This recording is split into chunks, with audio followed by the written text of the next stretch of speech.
Fala pessoal, sejam bem-vindos ao canal. Desejamos que você seja grandemente edificado através dessa palavra. Antes de assistir ao vídeo, se inscreva no canal, ative as notificações e deixe o seu gostei. Que Deus o abençoe. Mais um culto dedicado ao Senhor. E nós estamos dentro de uma série, como vocês bem sabem, que o nome da série é Quem Ele É, né? A gente está falando sobre Jesus e nós estamos vendo que o próprio Jesus afirma sobre Ele. Não é o que eu acho que Ele é, mas é quem Ele diz que Ele é. E essa é a fonte mais confiável que a gente pode ter sobre Deus, é o que Ele afirma sobre Ele. E entre todos os evangelistas, dos quatro, né, Mateus, Marcos, Lucas e João, parece que João é o cara que faz uma reflexão mais profunda sobre Jesus. Talvez isso se deva ao fato dele ser um dos três mais próximos de Jesus durante o ministério de Jesus. Então talvez ele percebeu coisas, viu coisas. A própria carta, né, a primeira carta de João fala isso, né? O que vimos e apalpamos, o que sentimos, né? O Deus encarnado. E talvez exatamente por essa proximidade, João consegue trazer um nível de profundidade maior sobre Jesus. E apenas no Evangelho de João tem as 7 afirmações que Jesus faz sobre ele. Eu sou, e aí ele se define, ele afirma quem ele é. E nós estamos na penúltima afirmação. Semana que vem é o último culto dessa série, onde nós encerramos. E hoje a gente vai ver um texto muito, mas muito famoso, talvez todos já ouviram, onde Jesus afirma que ele é o caminho, a verdade e a vida. Talvez vocês já ouviram essa afirmação de Jesus. Isso se encontra no Evangelho de João, capítulo 14. Vocês podem abrir a Bíblia de vocês. E enquanto vocês abrem, eu gostaria que vocês refletissem sobre o fato de que, talvez, diferente de João, a gente muitas vezes esquece de fazer uma reflexão mais profunda sobre Jesus. Talvez a gente corre o risco de não refletir de forma aprofundada sobre quem Jesus é. Talvez a gente corre o risco, inclusive, de não refletir sobre a própria vida. Como assim? Talvez a gente não vê mais a glória que é a união de um casamento. A união do casamento. Isso é uma glória que Deus deu a nós. É uma bênção tremenda. Que privilégio é ter uma esposa que teme ao Senhor. Que privilégio é ter filhos obedientes e que seguem a Deus. Que privilégio é ter uma família, para começo de conversa. É uma dádiva ter um emprego, um bom emprego. É um grande presente ter amigos. E a gente muitas vezes vive se esquecendo de que todas essas coisas são dádivas, são presentes de Deus. E a gente fica somente com os olhos nas coisas que a gente não tem. E muitas vezes a gente faz assim com Deus também. A gente fica tentando imaginar coisas futuras, mas a gente não dedica tempo para refletir quem Jesus é aqui na minha vida hoje, o que Ele representa, quem é esse Deus que eu digo seguir e ter fé.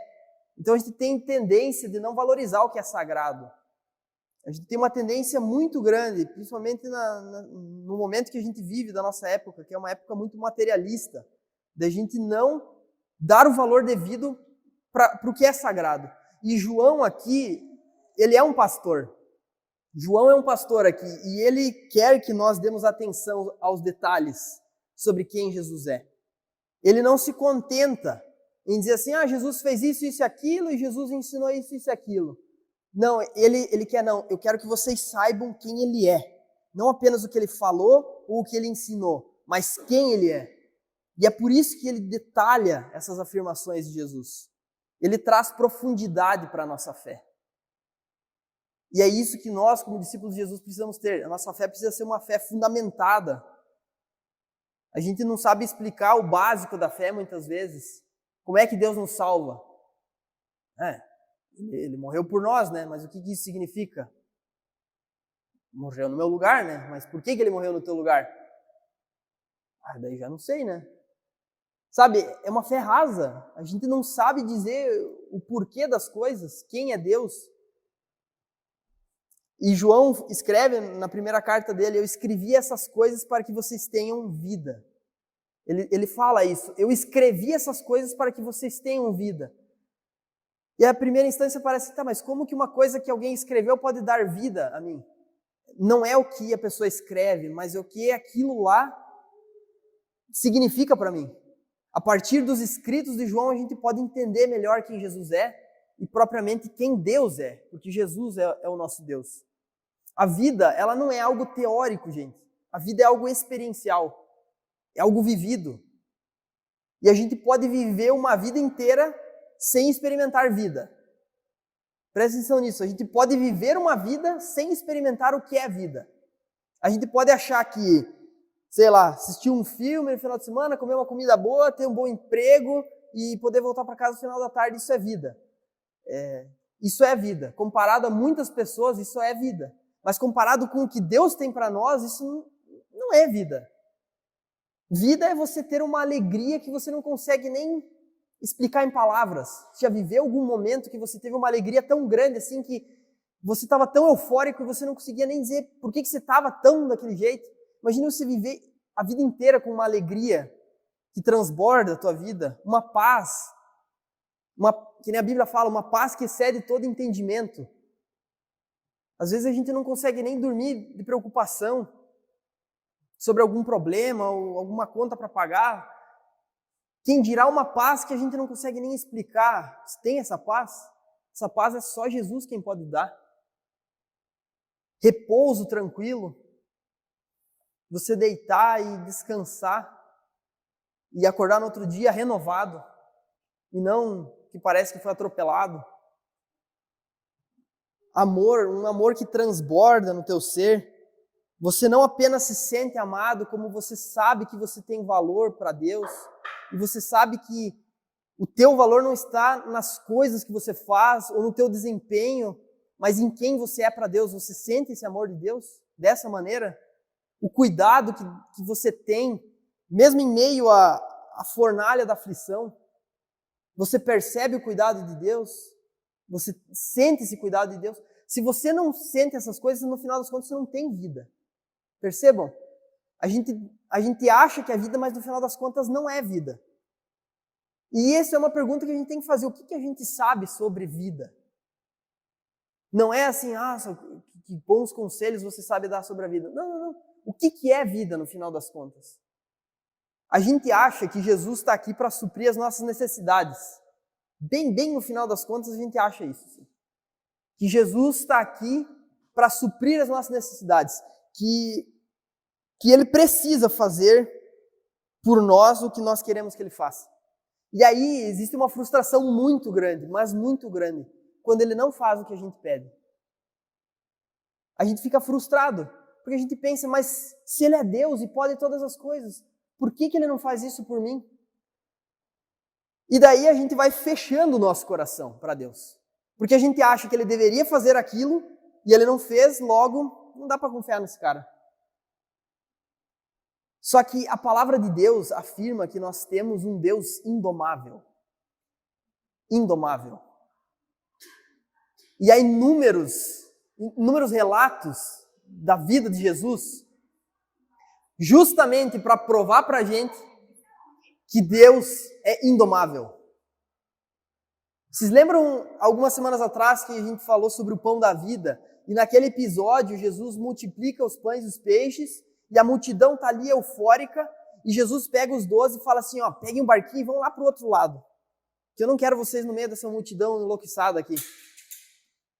E aí eles vão para o outro lado do mar da Galileia e Jesus vai ao encontro deles de noite, andando pelo mar. Por que Jesus fez isso? Eu não sei, mas uma coisa é fato. Eles ficaram aterrorizados por ver Jesus andando sobre o mar. Quem que é esse cara? Quem é esse cara? Esse é o nosso Deus, é um Deus indomável, não existe nada que segure Ele, não existe nada que pare Ele. E Cristo não vai fazer o que os outros querem que Ele faça. Naquele episódio queriam fazer Ele rei. E ele fala, vocês não sabem de nada, eu já sou rei. E aí ele pega enfim, e ele é livre para fazer o que ele quer. Deus não está aqui para fazer o que a gente quer. E a gente precisa ter essa consciência de que Deus não está aqui para fazer o que a gente quer. Fé não é acreditar que Deus vai fazer o que eu quero. Isso é pensar positivo. Não, acho que é isso aí, fazer bastante oração e falar bastante com Deus, então eu acho que Ele vai fazer o que eu quero. Isso é pensar positivo. Fé é você acreditar que Deus vai fazer o que Ele prometeu que vai fazer. E a gente vive numa época onde Deus é apresentado de uma forma completamente diferente do que a Bíblia afirma sobre Deus. O Deus das Escrituras não tem nada a ver com o Deus sendo pregado na maioria dos lugares por aí. Deus é indomável. O que significa isso? Teologicamente significa que Ele é absolutamente soberano. O que é isso? Ele faz o que quer, como quer, quando quer, do jeito que quer, com as ferramentas que quer. Ele é totalmente livre para fazer o que Ele quer. Ele não está refém de nenhum ser humano. Ele é totalmente indomável.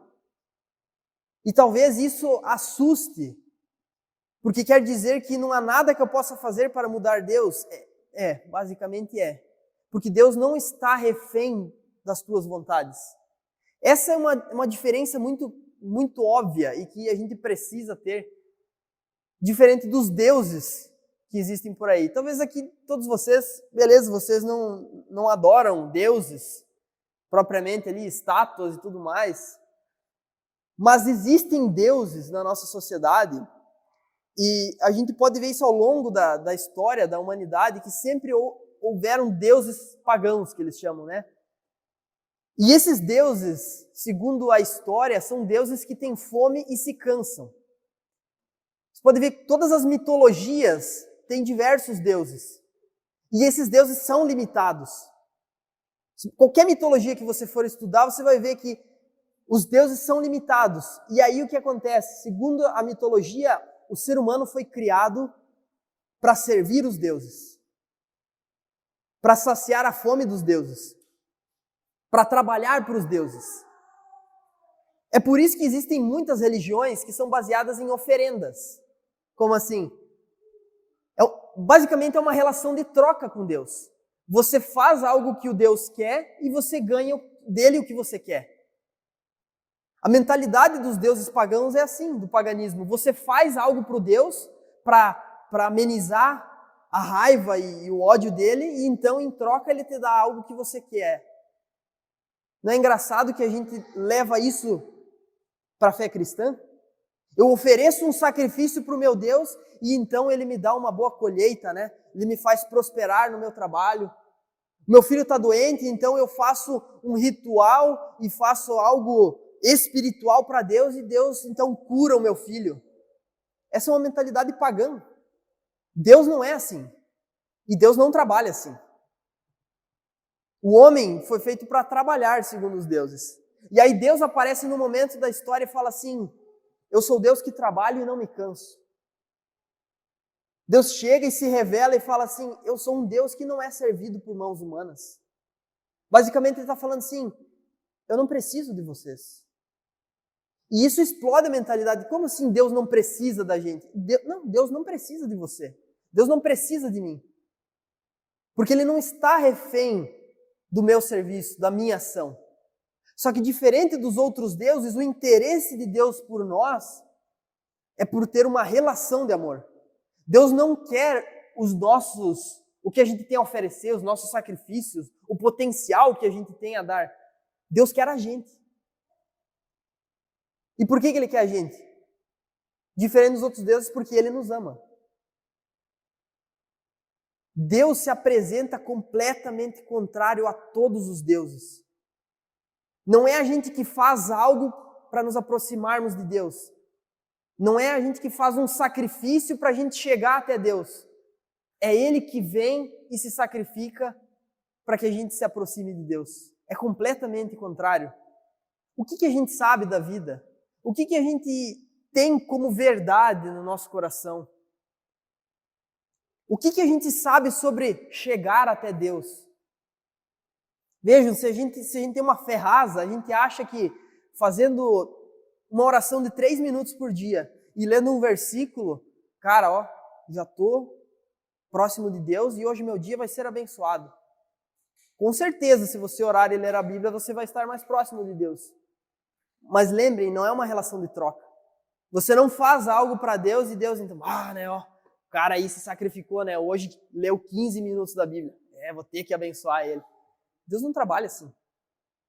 Deus se alegra, isso é fato. Mas Deus não é assim. Deus não é domável. E aí Jesus vem e ele faz uma afirmação que explode tudo isso. João 14:6, versículo muito famoso. Jesus fala assim: eu sou o caminho, a verdade e a vida. Ninguém vem ao Pai senão por mim. Eu sou o caminho, a verdade e a vida. Ninguém vem ao Pai senão por mim. Ninguém vai até Deus se não for por Jesus. No Antigo Testamento existiam muitas afirmações sobre Deus. No livro de Salmos, por exemplo, o capítulo 18, versículo 30, diz assim que o caminho de Deus é perfeito. Está escrito, o caminho de Deus é perfeito. E as pessoas imaginavam, mas que caminho é esse? Onde não há buraco, onde eu não vou tropeçar, aonde ele é perfeito. Que caminho é esse? Aonde está esse caminho? E Jesus vem e fala, eu sou o caminho. Em Salmos 25:5 diz, guia-me na tua verdade e ensina-me. E aí Jesus vem e fala, eu sou a verdade. Não é um conceito, não é um conjunto de afirmações, eu sou a própria verdade. Em Salmos 36:9 diz assim, em ti está a fonte da vida, se referindo a Deus. E aí Jesus fala, eu sou a vida. A vida não é algo teórico, a vida é algo que a gente sente, que a gente apalpa.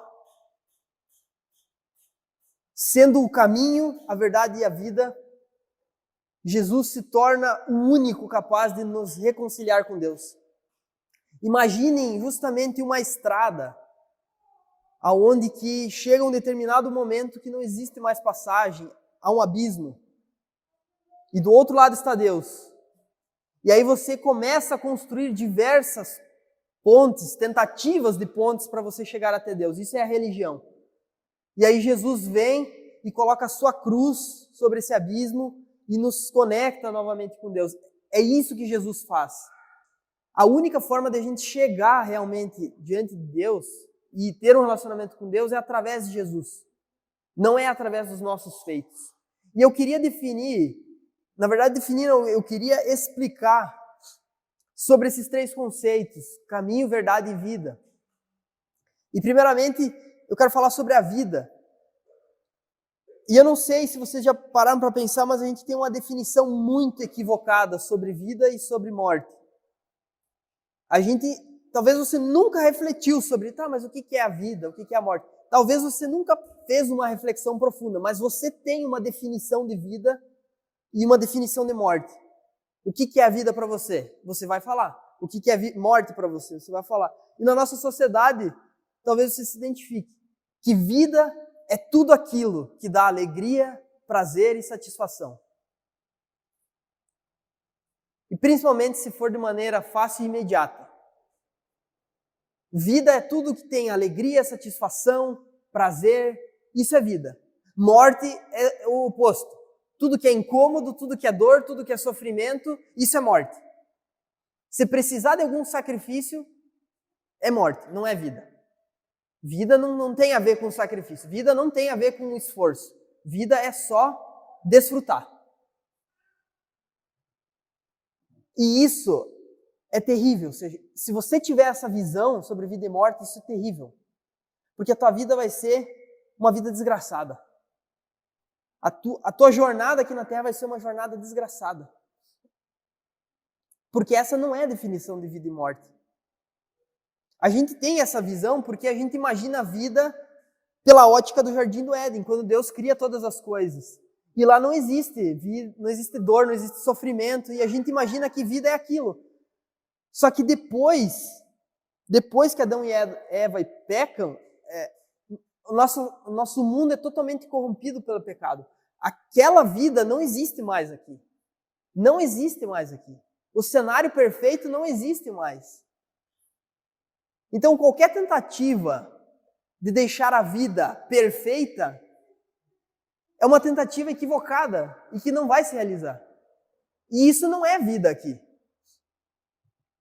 A gente quer ter uma vida que é impossível viver aqui na Terra. E você vai viver uma vida inteira frustrado por isso. Porque você nunca vai alcançar. Você nunca vai ter essa vida. Porque ela é uma vida imaginária. Na verdade, não é imaginária. Ela é uma vida que existe, mas é só na eternidade. Aqui não tem essa vida.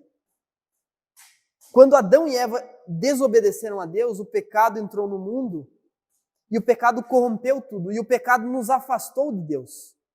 O pecado é o que nos afasta de Deus.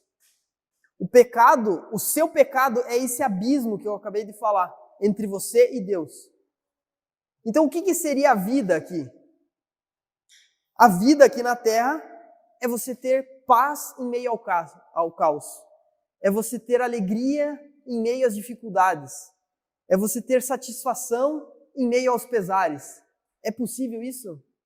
Até parece que não, né? Como assim? Paz no meio do caos, alegria no meio da dificuldade, satisfação no meio de pesares, no meio do luto. Tem como ter isso? Jesus diz que sim. A palavra de Deus diz que sim. E como ter essa vida? A gente quer adquirir essa vida. E aí Jesus vem e afirma: vocês querem vida? Vida mesmo? Eu sou a vida. Se você não tiver Jesus, você nunca vai experimentar vida. Nunca vai experimentar vida. Vai ser sempre uma vida desgraçada. Sempre. Você vai estar sempre tentando fazer remendos, tentando consertar os erros. Nós não temos capacidade para isso. Só Jesus pode reescrever nossas histórias, nos dar alegria no meio do caos, refazer um histórico pecaminoso e nos dar uma vida de verdade adiante. Jesus é a fonte da vida. Jesus é quem cria todas as coisas, Jesus é quem sustenta todas as coisas e Jesus é quem nos dará a vida eterna. Toda a vida, desde a criação, brota de Jesus.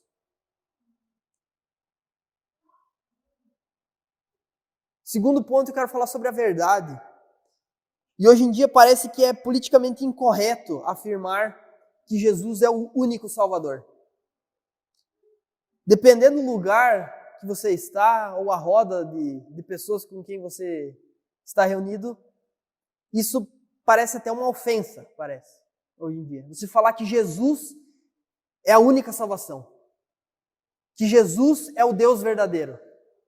Que Jesus é o único mediador entre Deus e os homens.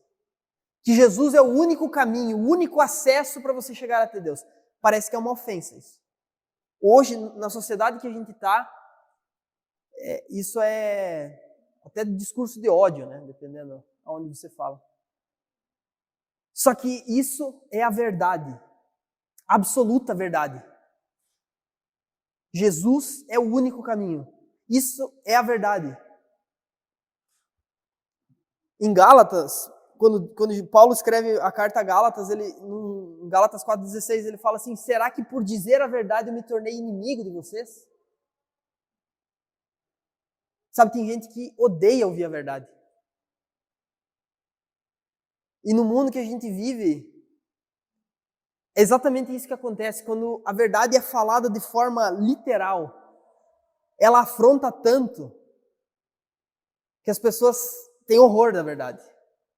Se você pinta a verdade com um pouco de mentira, até podem aceitar, mas a verdade nua e crua, ela é detestada.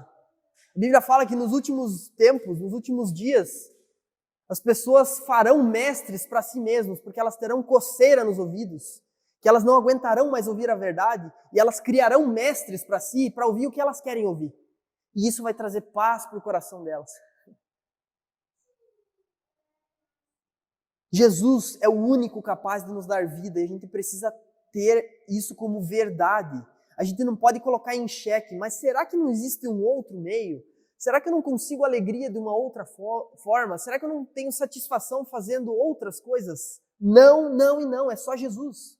A gente precisa ter isso como verdade no nosso coração. Se isso não for uma verdade no teu coração, a vida que você vai viver vai ser uma vida se esquivando desse caminho. Tentando fazer as coisas pelo próprio esforço, da própria maneira.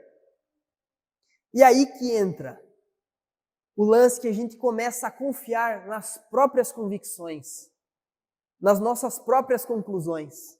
Certo dia eu fiz uma reflexão e cheguei, cara, olha, isso é interessante, hein? Nunca tinha ouvido alguém falar isso e eu cheguei nessa conclusão. E aí você toma aquilo por verdade. Aquilo, sei lá, aconteceu com você e você faz daquilo verdade absoluta. A gente confia demais na gente mesmo. Só que a gente esquece que é pecador. Quem disse que o que você pensou de forma pura? Quem disse que a conclusão que você teve foi uma conclusão sensata? A gente não precisa estar bêbado para não pensar direito. São a gente também não pensa direito. Porque a gente é pecador. Tudo em nós está corrompido. E se você confia nas próprias convicções, você está confiando em alguém falho. Nós esquecemos que a verdade, a única verdade, porque só tem uma verdade, é até engraçado falar isso, né? Única verdade, mas se é verdade, ela é única, né? Mas a única verdade é Deus. E em Deus está essa verdade. Salmo de 119, 160 diz assim: as tuas palavras são em tudo verdade desde o princípio. Você quer saber o que é verdade? A verdade está nesse livro. Está na palavra de Deus. Somente aqui você encontra a verdade, verdade absoluta. E se tem algo que você lê e você diz, não, mas que parece estranho, então comece a desconfiar das suas convicções. Porque quem está errado não é a palavra de Deus, é você. Só Jesus é a verdade. E como que nós podemos confiar nisso? Vocês conhecem alguém, um grande mestre, alguém que ensinou muitas coisas, que depois de morrer voltou para confirmar esses ensinamentos? Só tem uma pessoa. Só Jesus tem autoridade sobre todas as coisas. Porque só Jesus derrotou a morte. Como que eu vou confiar em alguém que estava aqui e de repente não está mais? Não, mas o cara era um grande estudioso, um grande mestre. Tá, mas morreu. Está apodrecendo agora debaixo da terra. Mas Jesus não. Jesus não só ensinou a verdade, como ele diz assim, eu sou a verdade. Ele volta, ele morre e ressuscita para comprovar que tudo que ele falou é a verdade. De certa maneira, Jesus adquire sobre si o único direito de você confiar em alguém 100%. Cara, como é que eu não vou confiar em alguém que derrotou a morte? Ele detém a verdade. Ele é a verdade. Pelo próprio poder, Jesus ressuscitou. Não foi alguém que ressuscitou Jesus. Semana passada a gente viu Jesus ressuscitando Lázaro. E o relato seguinte, ele diz que queriam matar Jesus, lembram disso? Mas uns versículos adiante diz que também já estavam fazendo um motim para matar Lázaro. Porque por causa de Lázaro, tinham muitos que estavam acreditando em Jesus. Talvez alguns olhassem para Lázaro e falassem, meu Deus, esse cara é uma divindade, ele estava morto e ressuscitou. Mas não, apenas um homem. Porque quem ressuscitou ele foi o poder de Jesus. Mas Jesus não teve ninguém que ressuscitou ele. Ele a si próprio se ressuscitou. Por quê? Porque ele é a vida. Jesus não tem como permanecer morto. Como é que eu não vou acreditar num cara desse? Como é que eu não vou crer na palavra desse cara? Jesus é Deus. E nós precisamos entender isso. Que a verdade está em Jesus. E tudo que Jesus falar é a verdade. Se isso confronta o teu coração, você precisa sondar o teu coração. Não é colocar em xeque as palavras de Jesus, é colocar em xeque o que você tem no teu coração, o que você acredita. A verdade, ela liberta. João 8, 31 e 32 diz assim: se vocês permanecerem na minha palavra, Jesus falando isso, se vocês permanecerem na minha palavra, vocês serão verdadeiramente meus discípulos. E vocês conhecerão a verdade, e a verdade vos libertará. A verdade é quem liberta. Somente a verdade pode nos libertar das nossas próprias prisões que nós criamos com as nossas falsas convicções. Nós temos convicções pessoais que nós tornamos elas como verdade na nossa vida. Não só vivemos, como ensinamos. Não só ensinamos, como matamos por aquilo. Não só matamos, como queremos colocar isso goela abaixo nas outras pessoas. A gente faz isso como um lema de vida. Não, isso é a verdade e eu vou até o fim com isso. E você vai até o fim com isso. E o teu fim é morte eterna. Se nós não nos apegarmos à verdade, sabe o que nós seremos? Eternamente prisioneiros. Porque a verdade é quem liberta. Se você não tiver Jesus, você estará eternamente preso. Preso ao pecado, preso à desgraça e preso à morte. Jesus é a verdade que liberta. Pergunto a você nessa manhã, você já foi a Jesus? Você já entregou a sua vida para Jesus? Você já decidiu confiar plenamente em Jesus? Você já creu que Jesus é o enviado de Deus, o próprio Deus que se fez carne para nos resgatar do domínio das trevas, nos resgatar da perdição, nos resgatar da morte eterna e nos dar vida nele, porque a vida é nele.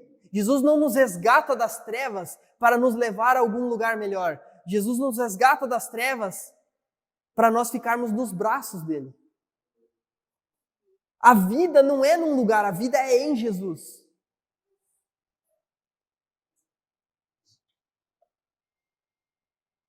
E por fim, quero falar sobre o caminho. Em primeiro lugar, nós achamos que sabemos o que é a verdade. Isso é uma lógica. Você acha que sabe o que é a verdade. Por consequência, você faz as suas definições com base nessa verdade. E aí você define vida e morte.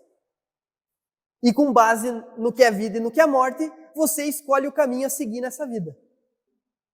Faz sentido? Você acha que isso é a verdade. Então você define vida. Se isso é vida, o caminho para a vida é por aqui. Que não tem nada a ver com o caminho que Deus preparou para nos aproximar dele. Talvez, em primeiro lugar, eu quero falar que existem caminhos que são ofertados pelo mundo, que é um caminho que diz assim, não, você não precisa de religião, você não precisa ter fé, você não só pode, como você deve aproveitar a vida aqui, aproveitar o que a vida oferece, em última análise, eles não falam isso, mas no final das contas, o que você faz? Você usa as pessoas para conseguir satisfazer os teus desejos, você começa a viver pelos teus prazeres, porque você está aqui para ser feliz, e não há nada mais importante do que ser feliz.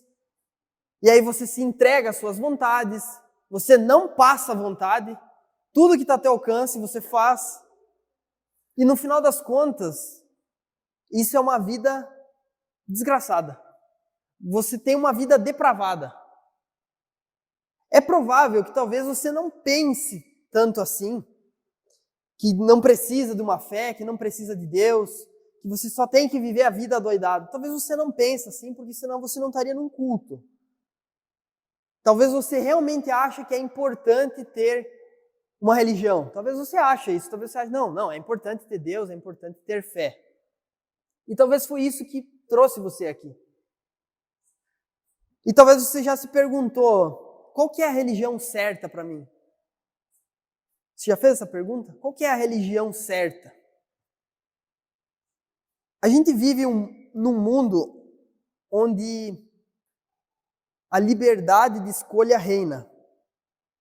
E é pregado isso, que você é livre para escolher.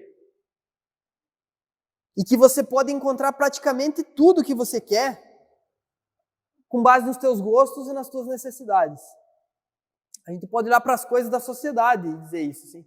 O restaurante, a comida, o lazer, sei lá, o bem material que você tanto queria. Pode escolher a cor, né? Existia uma época que só tinha 2, 3 cores para escolher. É isso aqui, cara, não tem muita coisa. Hoje em dia tem de qualquer jeito, de qualquer cor, de qualquer gosto. Enfim. E a sociedade transfere isso para a religião também. Ela fala assim, cara, o que você mais gosta? Assim, o que você realmente está procurando? E você vai encontrar. Você vai encontrar uma religião do jeito que você quer. Você vai encontrar. Que tal uma religião assim, sem culpa, que não exige nada e que não está cheia de regras? Que tal uma religião assim? Quer uma religião assim? Você vai encontrar. Uma religião mais leve, assim, né? Que não faça eu me sentir mal. Tem muitas vozes querendo a nossa atenção. E hoje a gente é bombardeado por vozes. A internet faz isso. Todo mundo querendo um pouco da sua atenção. E no meio de tudo isso, por que a gente ainda tem que considerar, ou por que considerar Jesus como a voz a ser ouvida? Se tem tantas vozes, se tem tantas opções, e do jeito que eu quero ainda. Afinal de contas, todas as estradas não levam para o céu? Será que todas as religiões, no final das contas, não são boas? Bem no fundo, assim. Será que toda religião não conduz até Deus? Né? O Deus, no final das contas, será que não é o mesmo? Hoje em dia tá assim, ó, o importante é você ser sincero com você mesmo. Não importa ter religião, importa ter fé. É isso que importa. Importa ter fé. Se você tem fé, você vai adiante. Uma frase que eu vi, né, essa semana, tenha fé. Não importa no que você tenha fé. Seja em Deus, Jesus, Buda, Pai de Santo, Maomé ou em si mesmo. Tenha fé, porque a fé move montanhas e te mostra o caminho.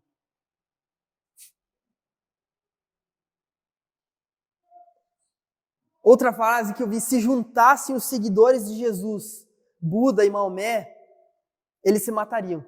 Se juntassem os seguidores de Jesus, de Buda e Maomé, se juntassem eles, hoje eles se matariam. Mas se juntassem Jesus, Buda e Maomé, eles se abraçariam.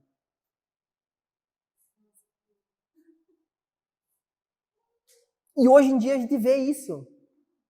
A gente vê encontros ecumênicos. Eu vi um cartaz de um encontro ecumênico acontecendo em São Paulo.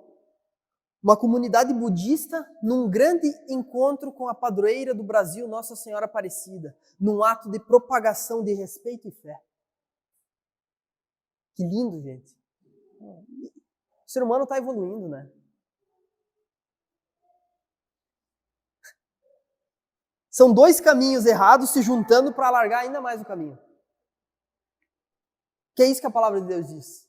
Largo é o caminho que conduz à perdição. Sabe, é uma balela isso, de ter que juntar as religiões. Que tem uma outra frase que diz, né? Quem é da luz não mostra a sua religião e sim o seu amor. Sabe, a gente coloca tudo no mesmo cesto e fala assim, não, só a carcaça é diferente. O interior é o mesmo, todos os caminhos levam até Deus. Sabe, no final das contas, Jesus, Buda e Maomé, todos eles pregavam o amor. No fim das contas, é isso que realmente importa. Eles eram mestres que ensinavam o amor. O amor era a sua religião. É isso que está sendo pregado hoje. será mesmo que existem muitos caminhos que levam até Deus? E eles querem fazer isso ser a verdade. De que, sim, há muitos caminhos que levam até Deus. E isso se torna uma verdade para nós. Quando você se posiciona, você é taxado de opressor, de discurso de ódio, e isso vai fazendo você, mas será mesmo que eu não estou errado? Será mesmo que, o fluxo está todo indo por ali, e só eu estou indo contra a maré, parece, cara, eu devo estar ficando louco. Só que a Bíblia afirma que não existem caminhos até Deus. Existe um único caminho até Deus, que é Jesus. Eu sou o único caminho que leva até Deus. Ninguém vem ao Pai a não ser por mim, Jesus afirma. Não há diversos caminhos. E não há atalhos também. A única pessoa que pode te conduzir para próximo de Deus é Jesus. Jesus não é simplesmente um caminho. Jesus é o caminho, o único caminho. Você crê que Jesus é o único capaz que pode te levar até Deus? É o único capaz que pode te aproximar de Deus? Que pode fazer você ter um relacionamento com Deus? O caminho, ele é muito seletivo. O caminho é restrito, sim, porque a porta é estreita.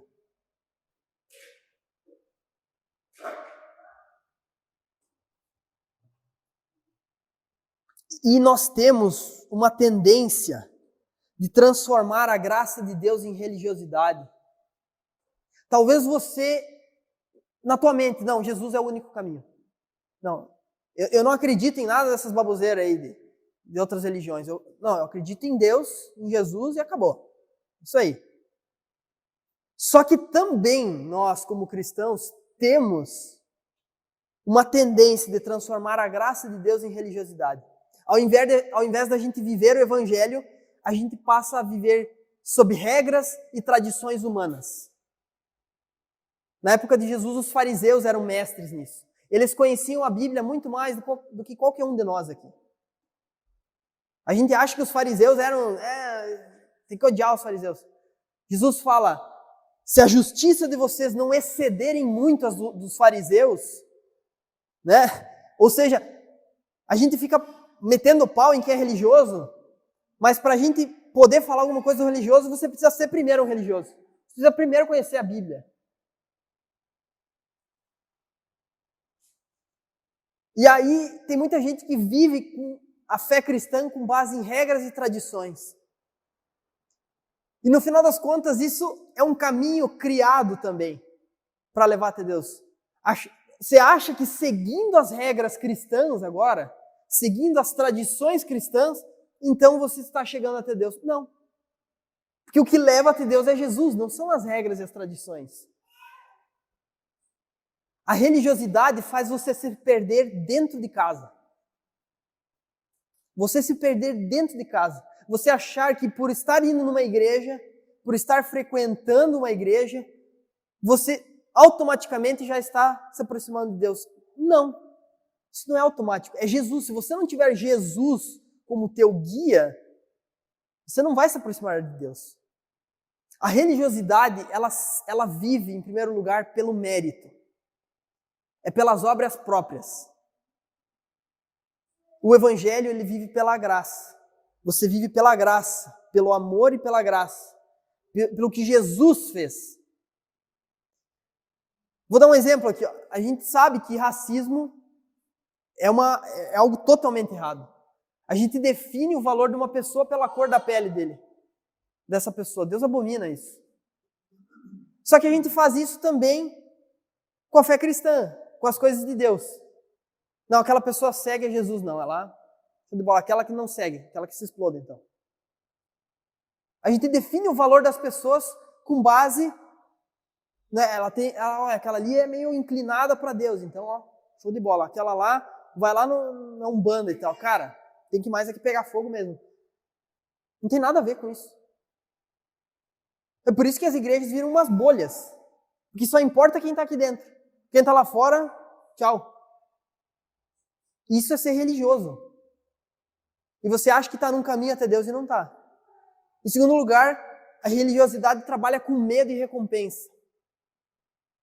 O evangelho trabalha com amor e graça. Um exemplo. Imagine você permanecer casado com uma pessoa que ela fala assim, se você me abandonar, eu te mato. E aí você permanece casado com aquela pessoa, né? Você tem um relacionamento com aquela pessoa. Tem gente que tem uma relação assim com Deus. Cara, se eu desistir, meu Deus, Deus me mata. Então, tem que pisar aqui na igreja, tem que vir no culto, tem que... Você acha que Deus quer isso? O que Deus quer é um relacionamento de amor, não um relacionamento de medo. Apesar de haver o inferno e a condenação, que tem que sim botar medo na gente, porque você não tem que desejar ir para lá, você tem que sondar o teu coração e ver, cara, para onde que eu estou indo? Isso não tem que ser a nossa motivação para buscar Deus, porque eu tenho medo do inferno, então eu vou buscar Deus. Também não pode ser o contrário, né? Eu quero o céu a todo custo. Então, tipo, como se fosse um prêmio, assim, então eu vou buscar Deus. A gente tem que viver, não é nem por medo do inferno, nem por querer o céu, é por querer Deus. É por querer um relacionamento com Deus. Tem gente que acha que o céu vai ser mil maravilha, né? Só que o céu nada mais é do que relacionamento eterno com Deus. Isso é céu. Tem gente que não quer se relacionar com Deus aqui, vai querer fazer o quê no céu? Tem gente que não quer trabalhar para Deus aqui na terra, vai trabalhar... Você acha que no céu vamos ficar o quê? Sentado o tempo inteiro? A gente vai trabalhar para Deus, a gente vai servir a Deus. A gente não pode ficar com essa mentalidade. Se eu obedeço para ir para o céu, aonde está o meu foco? Está em mim? Se eu obedeço para não ir para o inferno, aonde está meu foco? Está em mim? Não está em Deus. O evangelho, ele veio para quê? Para te libertar. E uma das coisas que ele te liberta é de você mesmo. Ele vem para te libertar de você. Te libertar da escravidão das próprias vontades, dos teus próprios desejos, das tuas inclinações pecaminosas. O evangelho é a boa notícia que em Cristo nós temos liberdade. Romanos 8:1 diz assim: agora, pois, já não há mais condenação para os que estão em Cristo Jesus. Não há mais nenhuma condenação. Em Jesus nós não temos condenação, estamos livres. Em terceiro lugar, a religiosidade é baseada no desempenho, na troca. É o que eu faço para Deus para conquistar algo de Deus, o que eu falei anteriormente. Mas o evangelho é baseado num relacionamento, é numa aliança. O que eu recebo de Deus é porque Deus prometeu que iria me dar, e não por algo que eu faço para conquistar isso.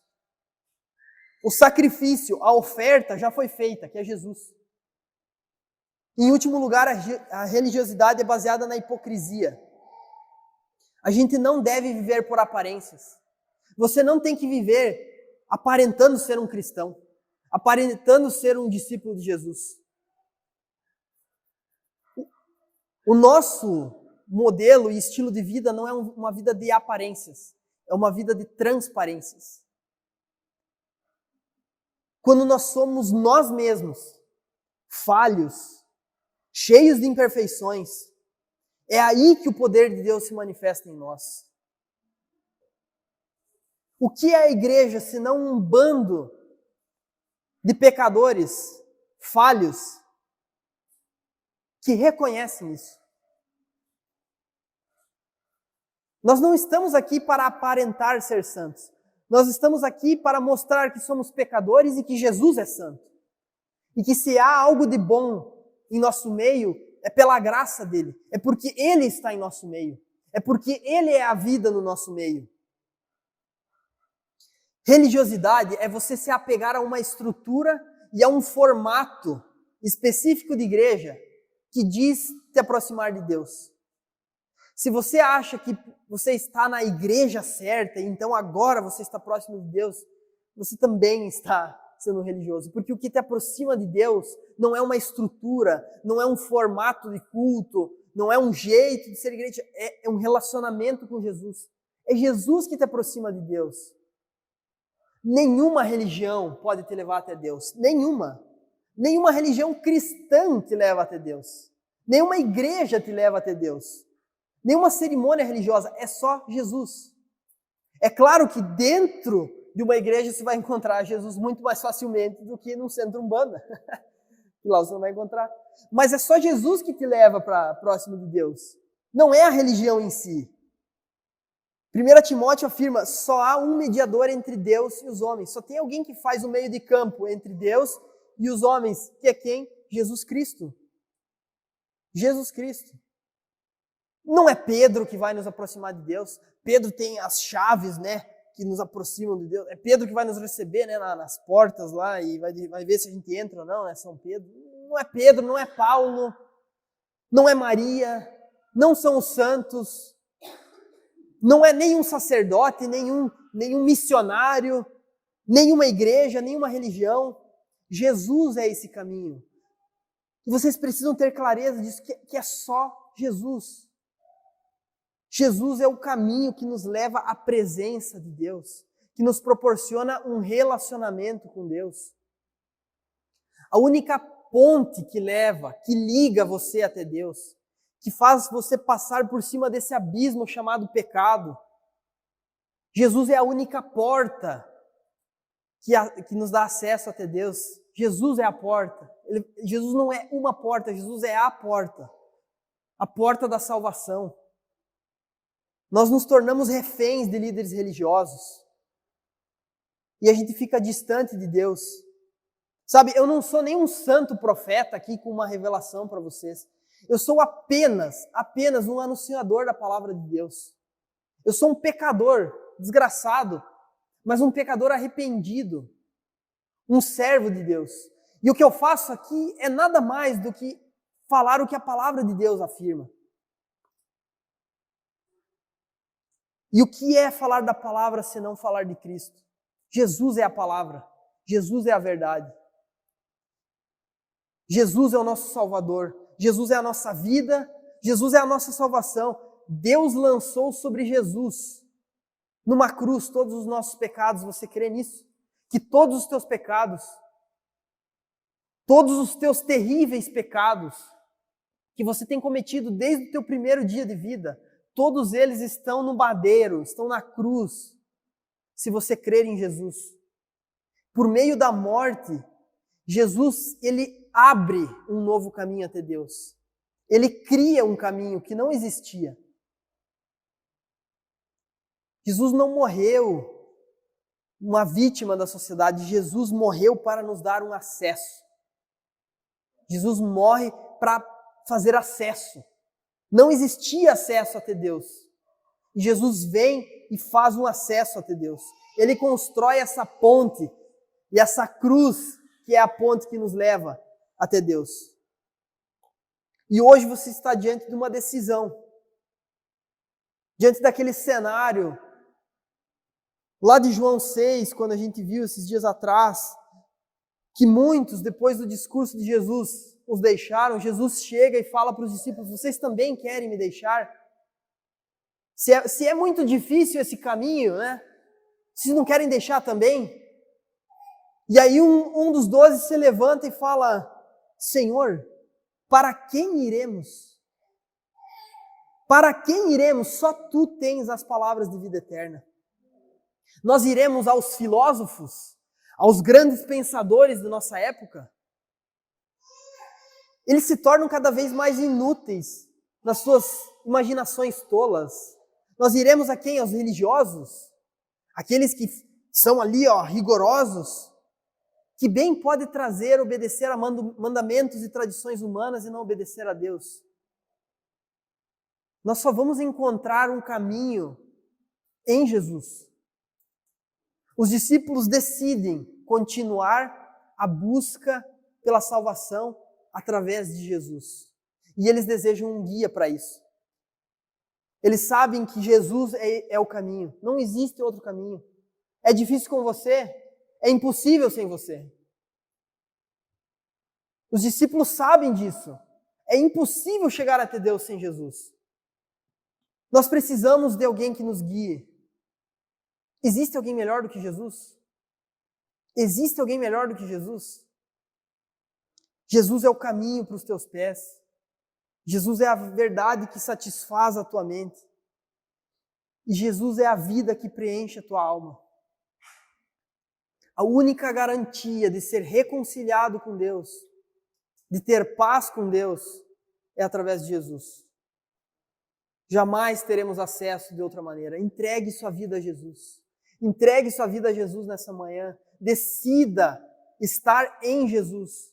Que em Jesus você será liberto, porque você encontrará a verdade. Em Jesus você terá a vida que a tua alma tanto anseia. E em Jesus você percorrerá o caminho que te leva até Deus. E assim eu encerro falando que a vida cristã é uma caminhada. Vocês já devem ter ouvido falar isso. Que a vida cristã é uma caminhada. Se Jesus é o caminho e nós estamos Jesus, nós estamos numa caminhada. No início, bem no início, o cristianismo era conhecido, era chamado de caminho. Era chamado na Bíblia, ele era chamado de caminho. Logo que no início da igreja, o cristianismo, que hoje a gente chama de cristianismo, era chamado de caminho. E os seguidores eram chamados de os do caminho. Aqueles que seguiam o caminho. E caminho é uma ideia e uma definição muito melhor do que cristianismo, porque caminho dá uma definição de algo em movimento. Não é uma ideia parada, mas caminho é algo que, cara, é um caminho para percorrer. O simples fato de você passar pela porta, de você dizer, não, agora sim, Jesus, eu quero você. Isso não faz a tua vida estar resolvida. Agora é o início, é só o começo de uma jornada. O começo da caminhada. E a palavra de Deus vai afirmar em vários trechos, não andem como os do mundo andam. Andar é caminho. A vida cristã é apresentada como isso. Paulo vai falar assim para completar a carreira, completar a corrida. Então, é algo em movimento. 1 Timóteo vai falar que Paulo que alguns naufragaram na fé. Naufragaram na fé. Começaram e terminaram. No meio do caminho desfaleceram. Sabe, você tomar uma decisão por Jesus não basta. Você precisa tomar uma decisão diária por Jesus. Talvez exista sim um dia que foi o dia da decisão por Cristo. Mas todos os dias é uma decisão de percorrer o caminho. Ao passar pela porta, existe o começo da jornada. E a pergunta é, como é que a gente vai permanecer firme no caminho? Como é que a gente vai permanecer firme no caminho? Caminhando com outras pessoas. E como é que a gente caminha com outras pessoas? Como é que isso acontece na prática? Através da igreja. O objetivo de plantar uma igreja é para que o evangelho seja pregado, para que pessoas sejam alcançadas, mas para que essas pessoas cresçam na caminhada com Jesus. A gente quer que as pessoas cresçam, que as pessoas percorram a jornada, o caminho de fé. Nós não estamos fazendo algo para nós mesmos. Nós estamos fazendo algo para que mais pessoas sejam alcançadas, para que mais pessoas ouçam a voz do bom pastor, sigam o bom pastor por todo o caminho.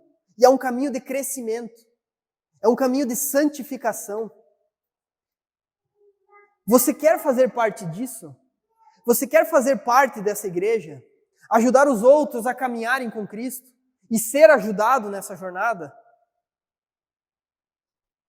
Se sim, você precisa se envolver definitivamente nessa plantação. Sabe, o maior desafio da igreja hoje não é o espiritismo, o islamismo, o marxismo, o ateísmo. O maior desafio da igreja é o materialismo que permeia a nossa cultura, que contamina a igreja.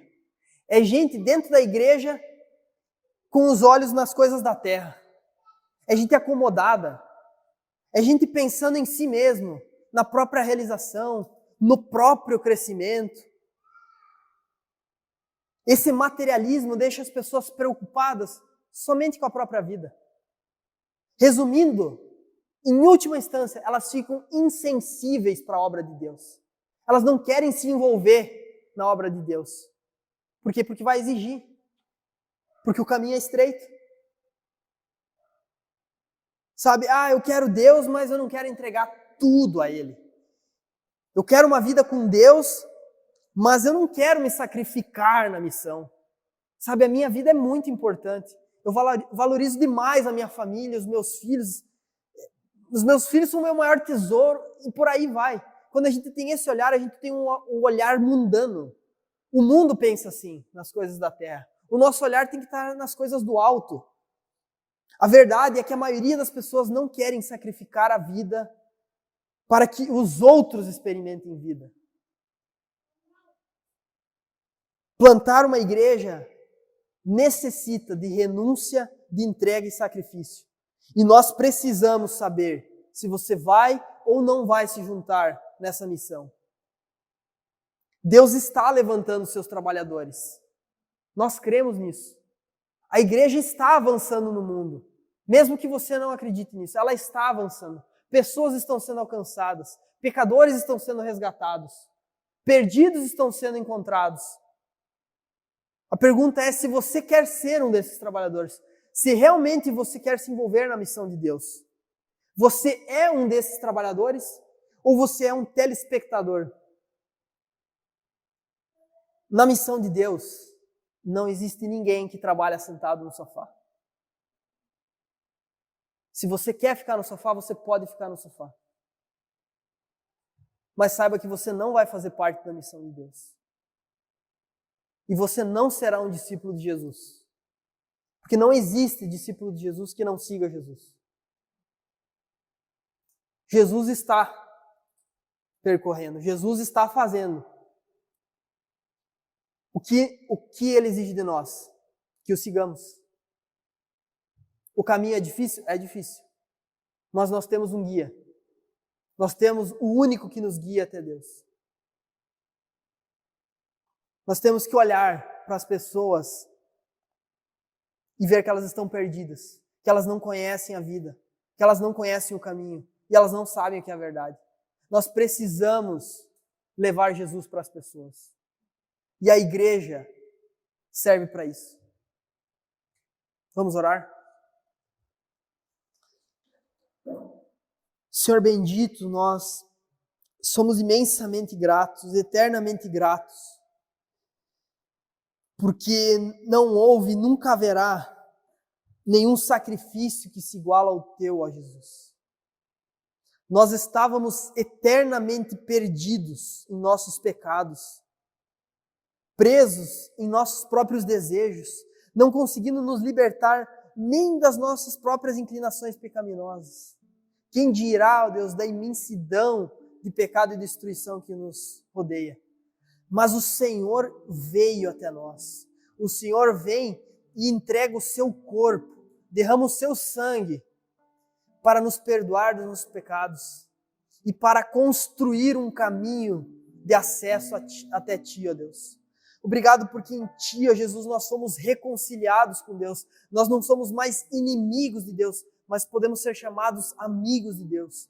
Obrigado porque através de Ti, ó Jesus, nós podemos nos achegar a Deus, nos achegarmos como filhos de Deus e sermos recebidos, ó Deus, em Tua família. Se há aqui, ó Deus, alguém que deseja seguir nesse caminho, ó Deus, que o Senhor derrame Teu Espírito sobre a vida dessa pessoa para que ela siga essa jornada, ó Deus, junto a Ti. E para que aqui, ó Deus, através dessa pequena igreja, o Senhor possa fazer uma grande obra nas nossas vidas. Que o Senhor possa levantar trabalhadores, ó Deus, para que a Tua missão avance nessa cidade, para que o Teu reino, ó Deus, avance sobre o reino das trevas e pessoas sejam resgatadas e libertas, ó Deus, para a honra e glória do Teu nome. É que nós oramos e entregamos nossas vidas. Em nome de Jesus que nós fazemos isso. Amém.